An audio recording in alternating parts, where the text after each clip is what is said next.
Hello. Welcome back, Silas, Holland, Sadie, Annie, Emma, Margot, Agatha, Mackenzie, Caleb, Julian, Henry, Derek, Jason, Lexi, Casey, Nye, Maya, Evan, and Auden. We're going to be reading Matilda, Chapter 7. Chapter 7. Miss Honey. Matilda was a little late in starting school. Most children begin primary school at 5 or even just before. But Matilda's parents, who weren't very concerned one way or another about their daughter's education, had forgotten to make the proper arrangements in advance. She was 5.5 when she entered school for the first time. The village school for younger children was a bleak brick building called Cruncham Hall Primary School. It had about 250 pupils aged from 5 to just under 12 years old. The head teacher, the boss, the supreme commander of this establishment, was a formidable middle-aged lady whose name was Miss Trunchbull. Naturally, Matilda was put in the bottom class, where there were 18 other small boys and girls about the same age as her. The teacher was called Miss Honey, and she could not have been more than 23 or 24. She had a lovely pale oval Madonna face with blue eyes, and her hair was light brown. Her body was so slim and fragile, one got the feeling that as she fell over, she would smash into 1,000 pieces, just like a porcelain figure. Miss Jennifer Honey was a mild and quiet person who never raised her voice and was seldom seen to smile. But there is no doubt she possessed that rare gift for being adored by every small child under her care. She seemed to understand totally the bewilderment and fear that so often overwhelm young children who, for the first time in their lives, are herded into a classroom and told to obey orders. Some curious warmth that was almost tangible shone out of Miss Honey's face when she spoke to a confused and homesick newcomer to the class. Miss Trunchbull, the headmistress, was something else altogether. She was a gigantic holy terror, a fierce tyrannical monster who frightened the life out of pupils and teachers alike.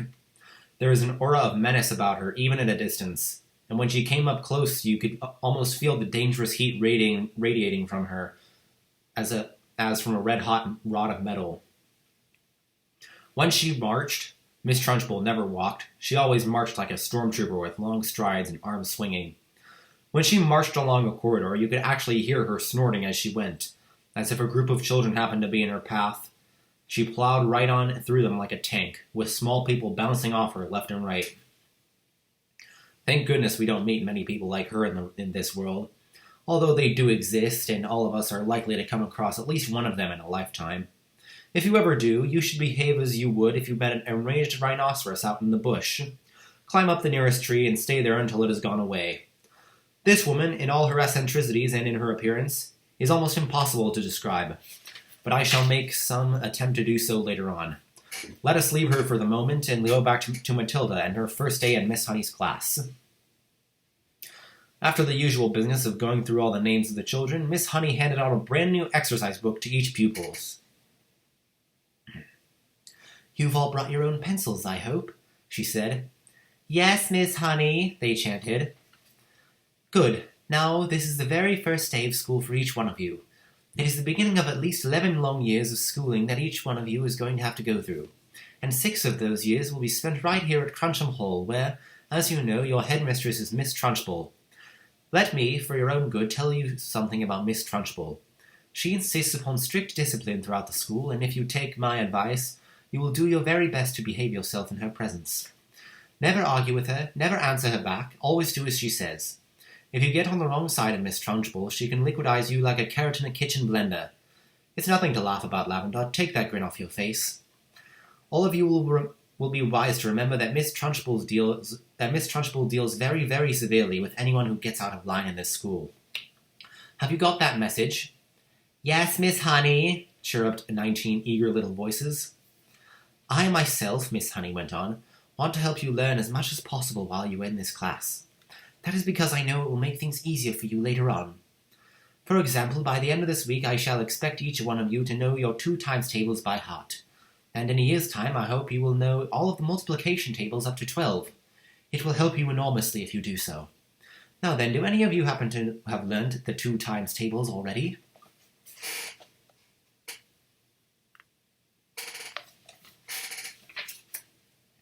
Matilda put up her hand. She was the only one. Miss Honey looked carefully at the tiny girl with dark hair and a round, serious face sitting in the second row. "Wonderful," she said. "Please stand up and recite as much of it as you can."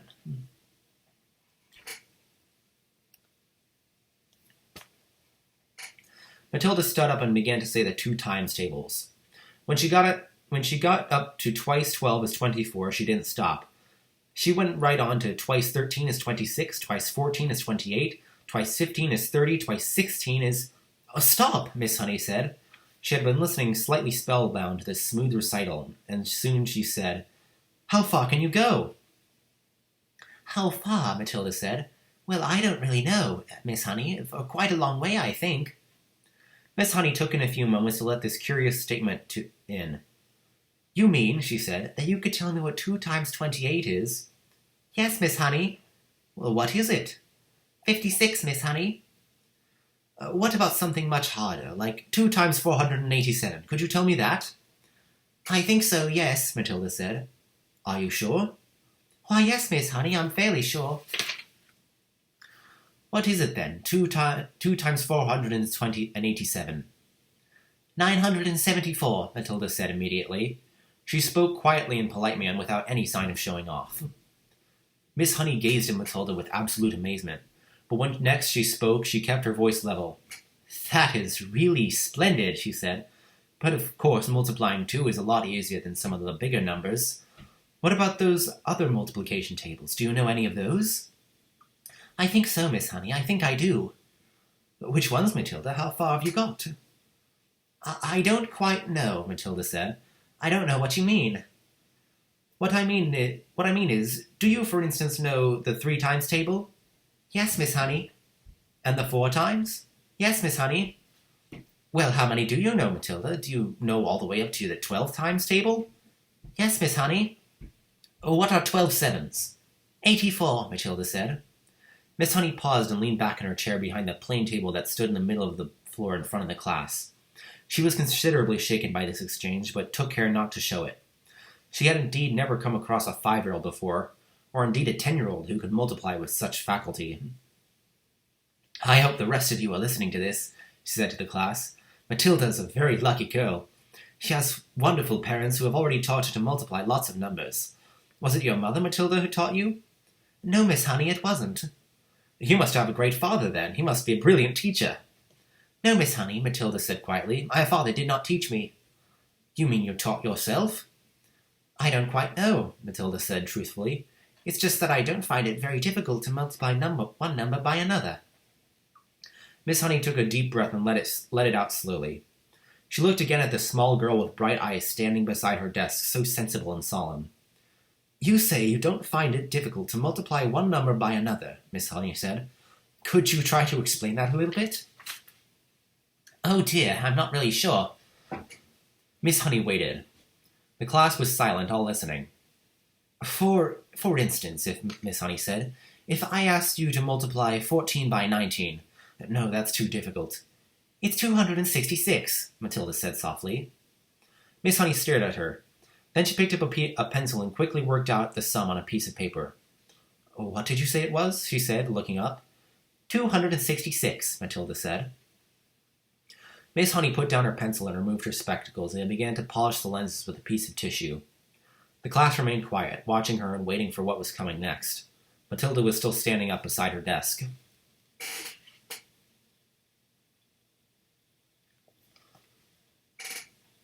"Now tell me, Matilda," Miss Honey said, still polishing. "Try to tell me exactly what goes on inside your head when you get a multiplication like that to do. You obviously have to work it out in some way, but you seem to arrive at the answer almost instantly. Take the one you've just done, 14 multiplied by 19.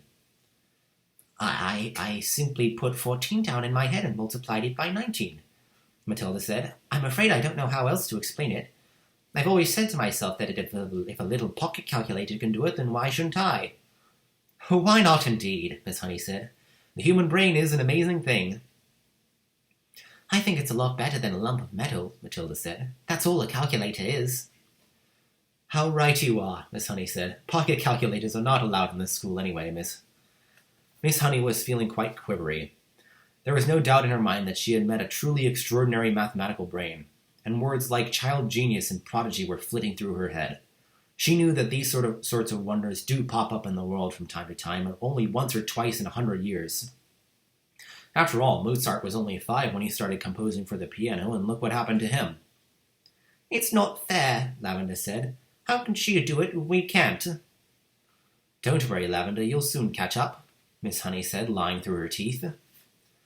At this point, Miss Honey could not resist the temptation of exploring still further the mind of this astonishing child. She knew that she ought to be paying some attention to the rest of the class, but she was altogether too excited to let the matter rest. "Well," she said, pretending to address the whole class, "let us leave sums for a moment and see if any of you have begun to learn to spell. Hands up if anyone can spell cat." 3 hands went up. They belonged to Lavender, a small boy named Nigel, and to Matilda. "Spell cat, Nigel." Nigel spelled it. Miss Honey now decided to ask a question that normally she would not have dreamed of asking the class on its first day. "I wonder," she said, "whether any of you 3 who know how to spell cat have learned how to read a whole group of words when they are strung together in a sentence." "I have," Nigel said. "So have I," Lavender said. Miss Honey went to the blackboard and wrote with her white chalk the sentence, "I have already begun to learn how to read long sentences." She had purposely made it difficult, and she knew that there were precious few 5-year-olds who would be able to manage it. "Can you tell me what that says, Nigel?" she asked. That's too hard," Nigel said. "Lavender, the first word is I," Lavender said.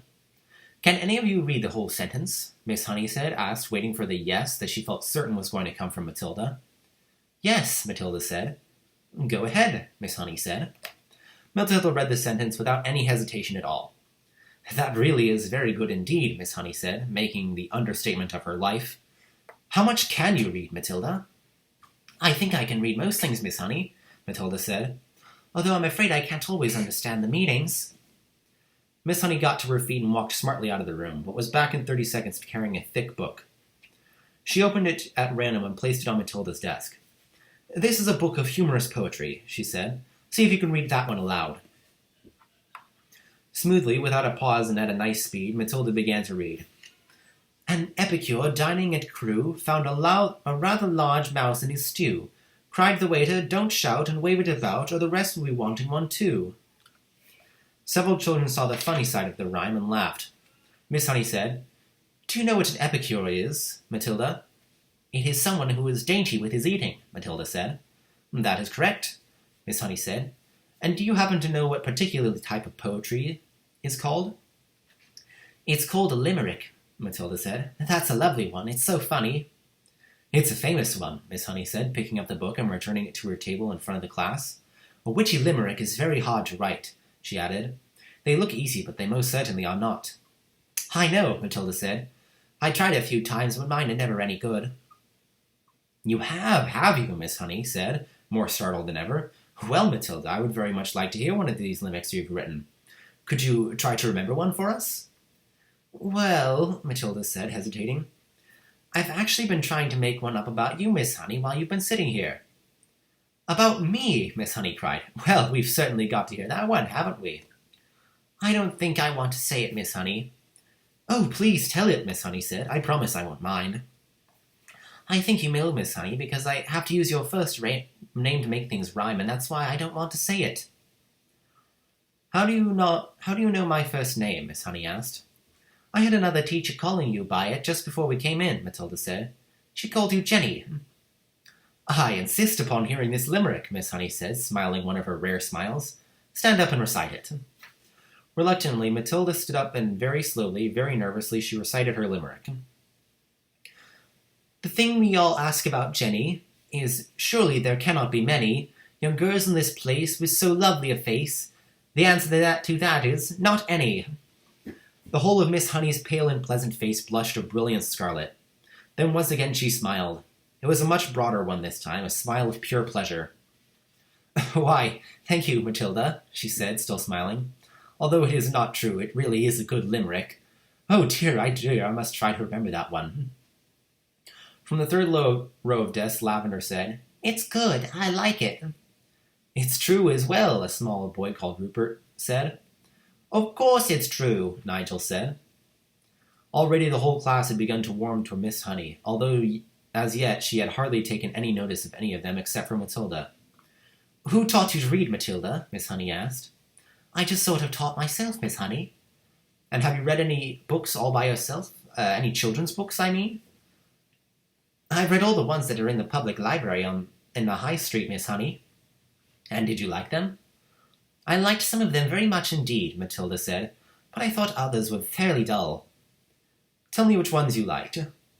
I liked The Lion, the Witch, and the Wardrobe, Matilda said. I think Mr. C.S. Lewis is a very good writer, but he has one failing. There are no funny bits in his books. You're right there, Miss Honey said. There aren't many funny bits in Tolkien either, Matilda said. Do you think that all children's books ought to have funny bits in them? Miss Honey said. I do, Matilda said. Children are not so serious as grown-ups, and they love to laugh. Miss Honey was astounded by the wisdom of this tiny girl. She said, And what are you going to do now that you've read all the children's books? I'm reading other books, Matilda said. I borrow them from the library. Miss Phelps is very kind to me. She helps me choose them. Miss Honey was leaning far forward over her work table and gazing in wonder at the child. She had completely forgotten about the rest of the class. What other books? She murmured. I'm very fond of Charles Dickens, Matilda said. He makes me laugh a lot. Especially Mr. Pickwick. At that moment, the bell in the corridor sounded for the end of class. That's the end of the chapter. See you later for chapter 8.